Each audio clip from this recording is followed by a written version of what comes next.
وہاں قرآن مجید کے اندر جہاں روزے کی فرضیت کا ارشاد فرمایا، وہاں ساتھ یہ بات فرمائی کہ اس لیے تمہارے اوپر روزہ فرض کیا گیا ہے تاکہ تم متقی بن جاؤ۔ یہ مقصد روزہ ہے، اللہ یہ چاہتا ہے، ورنہ اس کو کیا ضرورت ہے کہ بندے کو بھوکا اور پیاسا رکھے؟ وہ تو چاہتا ہے کہ یہ برائیوں سے باز آ جائے۔ بلکہ بخاری شریف کی حدیث ہے، حضور علیہ السلام نے ارشاد فرمایا، من لم یدع قول الزور والعمل بہ فلیس للہ حاجۃ فی ان یدع طعامہ وشرابہ۔ جو شخص جھوٹ اور جھوٹے کام نہیں چھوڑتا، اللہ کو اس کے بھوکا اور پیاسا رہنے کی کوئی ضرورت نہیں ہے۔ اللہ نہیں چاہتا کہ وہ بھوک اور پیاس کی مشقت گوارا کرے، اس کا تو مقصود یہ ہے کہ اس کے دل کے اندر اس کی خشیت پیدا ہو جائے، اسی لیے اس نے روزہ ہمارے اوپر فرض کیا ہے۔ ورنہ وہ کیسے چاہتا ہے کہ میرا بندہ بھوکا رہے؟ ایک ماں نہیں چاہتی کہ میرا بیٹا بھوکا رہے، اور جو 70 ماؤں سے زیادہ پیار کرتا ہے اس نے کیسے چاہ لیا کہ میرا بندہ بھوکا رہے؟ ماں کے پیار کو دنیا کے کسی ترازو پہ نہیں تولا جا سکتا۔ اور جو مالک ہے، ماں کو اتنا پیار بیٹے سے کس لیے ہے؟ اس لیے کہ اس نے بیٹے کو جنم دیا۔ جس نے جنم دیا اس کو اتنا پیار ہے، تو جس نے تخلیق کیا اس کو کتنا پیار ہوگا؟ تو ماں نہیں چاہتی میرا بیٹا بھوکا رہے، تو مالک نے کیسے چاہ لیا؟ چلو آؤ پھر ماں کی گود میں آ جائے۔ ماں بیٹے کی آنکھ میں ایک آنسو بھی گوارا نہیں کرتی تھی۔ بیٹا ہو گیا بیمار، ماں لے گئی ڈاکٹر کے پاس، اس نے جو دوا تجویز کی وہ کڑوی تھی، ماں نے زبردستی لٹا لیا، بیٹا پیتا نہیں، ماں نے منہ کھولا اور کڑوے سیرپ کے قطرے اس کے حلق میں ٹپکا رہی۔ بچہ چیختا ہے، لیکن جو وہ سیرپ کے قطرے حلق سے نیچے اترتے چلے جاتے ہیں، ماں کو قرار آتا جاتا ہے، اس کو طمانینت ملتی جاتی ہے۔ ماں کیا صفاق ہو گئی؟ نہیں۔ اس کا پیار چھن گیا؟ نہیں۔ اس کی ممتا رخصت ہو گئی؟ نہیں۔ وہ تو بیٹے کی آنکھ میں ایک آنسو بھی گوارا نہیں کرتی تھی، اور اب تڑپتا ہوا بیٹا، لیکن ماں کے چہرے پہ طمانینت کا نور ہے۔ اصل بات یہ ہے کہ ماں جانتی ہے، بیٹا نہیں جانتا۔ ماں جانتی ہے چند لمحوں کی تکلیف ہے، نتیجہ شفا کی صورت میں برآمد ہوگا۔ اس لیے ماں کی نظر اس تڑپنے پہ نہیں ہے، ماں کی نظر اس نتیجے پہ ہے۔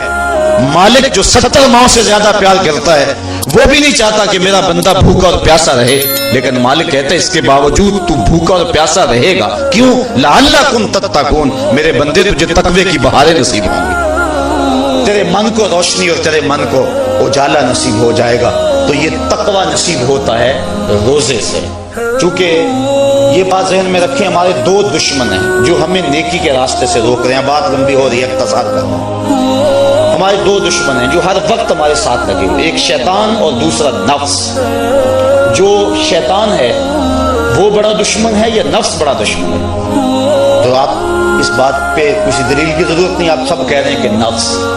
اور سادی سی بات ہے کہ شیطان آدمی کو بہکاتا ہے، لیکن شیطان جب خود بہکا، اس نے انکار سجدہ کیا، اس وقت کوئی دوسرا شیطان تو تھا نہیں۔ تو شیطان کو شیطان بنانے والا نفس ہے، تو یہ نفس شیطان سے بھی بڑا دشمن ہے۔ اکیلی جان دو دشمنوں کے نرغے میں، لیکن جب ماہ سیام آیا، سلسلۃ الشیاطین، حدیث میں آتا ہے شیاطین جکڑ دیے گئے۔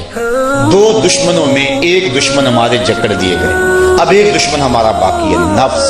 اب نفس کا مقابلہ کر لیں گے تو شیطان چھٹ کر ہمارا کچھ نہیں کر سکے، لیکن اگر ہم نے اس موسم کے اندر اپنے نفس کا مقابلہ نہ کیا تو پھر ہم جو ہے وہ اس نفس کی شامت سے شیطان کے ہتھے بھی چڑھ جائیں گے۔ اب نفس کی تربیت کیسے کریں؟ اس کی تربیت بھی روزے سے ہوتی ہے۔ آپ کہیں گے وہ کیسے؟ تو شیخ فرید الدین عطار کا قول سناتا ہوں۔ شیخ فرید الدین عطار کون شخص ہے؟ کسی معمولی شخص کا نام شیخ فرید الدین عطار نہیں ہے، علامہ اقبال کے روحانی پیشوا، جن کو وہ مرشد رومی کہتے ہیں اور اپنے آپ کو مرید ہندی کہتے ہیں۔ اور یہ بات ذہن میں رکھیں کہ اقبال نے رومی کو ویسے پیر نہیں مان لیا، بڑا چن کے پیر تلاش کیا اقبال نے، بلکہ جب پیر دو ہوں اور دونوں ہی بڑے قابل ہوں اور مرید کے لیے مصیبت بن جائے کہ ادھر جاؤں کدھر جاؤں، امتحان تو اس وقت ہوتا ہے۔ اب اقبال کے لیے جو ہے وہ دو چیزیں تھیں، ایک راضی اور ایک رومی۔ اقبال کہتا تھا میں رومی کو پیر مانوں یا راضی کو پیر مانوں، چونکہ راضی استدلال کا شہنشاہ ہے اور اقبال فلسفے کا امام ہے۔ فلسفی کا مزاج یہی چاہتا ہے کہ جو استدلال کا بادشاہ ہو اس کو اپنا شیخ مانا جائے، لیکن جو رومی ہے وہ دل کا شہنشاہ ہے۔ اقبال شاعر ہے اور اقبال کا مزاج تھا کہ جو میرے دل کا بھی امام ہو وہی میرا شیخ ہو اور وہی میری رہبری کرے۔ تو اقبال جو ہے وہ الجھا رہا ہے اس معاملے میں، کیا کروں؟ وہ خود کہتا ہے اسی کشمکش میں گزری میری زندگی کی راتیں، کبھی سوز و ساز رومی، کبھی پیچ و تاب رازی۔ کبھی رومی کا سوز و ساز مجھے پسند آتا تھا، کبھی رازی کا جو ہے وہ مجھے پیچ و تاب پسند آتا تھا۔ پھر اقبال نے زندگی کی کئی بہاریں مرشد کے انتخاب کے اندر گزار دی کہ میں رومی کے ہاتھ پہ بیعت کروں یا رازی کے ہاتھ پہ بیعت کروں۔ پھر ایک وقت آیا کہ اقبال نے خود کہا نئے مہرہ باقی ہے، نئے مہرہ بازی، جیتا ہے رومی ہارا ہے رازی۔ وہ کہتا ہے رومی جیت گیا اور رازی ہار گیا۔ پھر اس نے رومی کو اپنا شیخ اور مقتدا مانا۔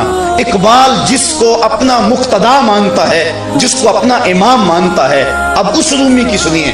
وہ کہتے ہیں ہفت شہر عشق را اتار گشت، ما ہنوز اندر خم یک چام۔ عشق کے 7 شہر حضرت شیخ فرید الدین اتار گھوم چکے ہیں، ہم پہلے شہر کی پہلی گلی کے کونے پہ کھڑے ہیں۔ یہ رومی کہہ رہے ہیں جس کو اقبال نے بڑی چھان پھٹک کے بعد اپنا پیر مانا ہے، وہ فرید الدین اتار جو معرفت کا امام ہے اور اللہ کے رازوں کا امین ہے۔ حضرت شیخ فرید الدین اتار فرماتے ہیں نفس نتواں کش اللہ باسے چیز، بات گوئم یادگیرش اے عزیز۔ کہا نفس نہیں مرتا لیکن 3 اسلحے ہیں، اگر تیرے پاس ہوں تو نفس پر قابو پالے گا۔ وہ 3 اسلحے کون سے ہیں؟